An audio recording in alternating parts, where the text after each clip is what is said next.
নমস্কাৰ বন্ধু বান্ধৱীসকল, আজি এয়া অকণমান আপোনালোকক বেলেগ এটা বিষয়ৰ ওপৰত আজি দেখুৱাবলৈ ওলাইছোঁ। আমাৰ ঘৰত থকা এয়া পুথিভঁৰালৰ অকণমান দৃশ্য দেই। মোৰ মানুহজনে আৰু শহুৰ দেউতাই ধুনীয়াকৈ এয়া সংৰক্ষণ কৰি ৰাখিছে, দেখিছেনে?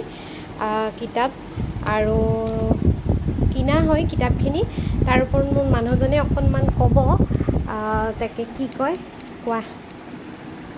নমস্কাৰ সকলোকে, মই হিমাংশু ৰজা। আমি আচলতে যথেষ্ট সৰুৰ পৰা দেউতাই কিতাপৰ এই যিটো মানে আকৰ্ষণ সেইটো জন্মাইছিলে আৰু তেতিয়াৰ পৰাই কিতাপ সংগ্ৰহ কৰিছিলোঁ আৰু আচলতে তেনেকৈ সংগ্ৰহ কৰোঁতেই বহুখিনি কিতাপ মানে আমাৰ ঘৰত জমা হ'ল আৰু আমি এনেদৰেই অকণমান কিতাপখিনি সংৰক্ষণ কৰিছোঁ ভৱিষ্যতৰ কাৰণে।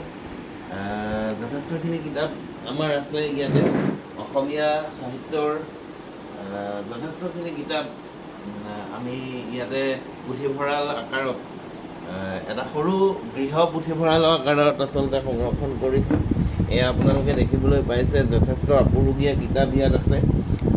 আমি আচলতে দেউতা আৰু মই সংৰক্ষণ কৰিছোঁ। ইয়াত একেবাৰে কীৰ্তন ঘোষাৰ পৰা, গীতাৰ পৰা বুলি আৰম্ভ কৰি ভাগৱত, তাৰপিছত গীতাৰ যিটো অসমীয়া অনুবাদ মহেন্দ্ৰ বৰাই কৰা, তাৰপিছত এনেদৰে এয়া বিভিন্ন উপন্যাস আছে ইয়াত মিক্সড হৈ আছে। আমি লাহে লাহে আমি আচলতে এই আলমাৰীটো একেবাৰে নতুন, এই দুটা অলপ পুৰণা আছিলে আগতে কৰা। তাৰপিছত আমি কিতাপ থ'বলৈ আচলতে জেগা নাইকিয়া হ'ল। ঘৰত একেবাৰে মানে পৰ্টিকৰ পৰা আৰম্ভ কৰি চাৰিওফালে কিতাপময় হোৱাত আমি আকৌ এটা আলমাৰী বনাবলগীয়া হ'ল।